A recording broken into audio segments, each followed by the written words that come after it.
I do like the idea though of bringing in a guy like Joe Flacco, because everyone keeps saying, well, you got to bring someone in to challenge Brock, who can challenge Brock. If you're signing Brock Purdy to a massive contract, it's not about challenging him anymore.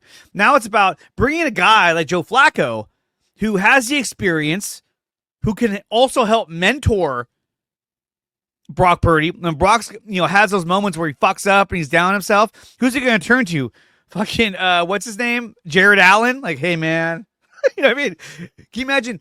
You make a mistake, you go to the sidelines, and then you can talk to Joe Flacco about it, who's won a Super Bowl against the Niners. And, he has a wealth of experience and knowledge, as opposed to Allen or Dobbs. Like, no, that doesn't do anything. It's just a dude. Yeah, be a great move. I think it'd be a great move. Now, I think Flacco is the kind of guy that, let's say Brock goes down for like 2-3 weeks. He's a guy who can go out there and win you 2 out of 3 games, win you 3 games in a row. He could do that on a short term. Now, look, if any time you lose your starting quarterback for the season, you're fucked. I mean, it doesn't really matter. Even if you find a way to get in the playoffs, you're probably not going to go very deep because you got your backup. But I think a guy like Flacco would be awesome. And everyone's saying, well, he might cost too much. He might cost too much. If there's ever a year that you blow the bank and you blow your fucking salary cap, it's this year because it's going to be in San Francisco. You better go for broke. And so that's why I think that the rumors about DJ Reed coming over to the San Francisco 49ers, I think that's real. I think that's absolutely real. And I think that Salah's been in contact with him.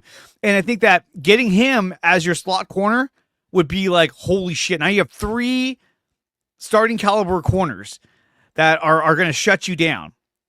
The only place that they have weaknesses, I think, is at safety, at free safety, because you got a lot of strong safeties. You got Hufanga. Well, you had Hufanga, probably not going to come back. We don't know yet. But you got Malik Mustafa. You have Jair Brown. Those are more strong safety type players. So the safety is where you're kind of weak. I would imagine they're probably going to go with Jair Brown and probably draft one as well. I think, if the market doesn't pan out for Hufanga or Greenlaw, I think, they're open to bringing back Hufanga at a discounted rate. And when it comes to, obviously Dre Greenlaw, I think you got to resign him. I'm imagining they probably want to do like a 1-year deal, but he's the guy you can't really let go because of the pure potential and pure talent that he brings. So obviously you're wondering if he can do that coming off the injury, but I think he's a guy that you can't really let go. You can't.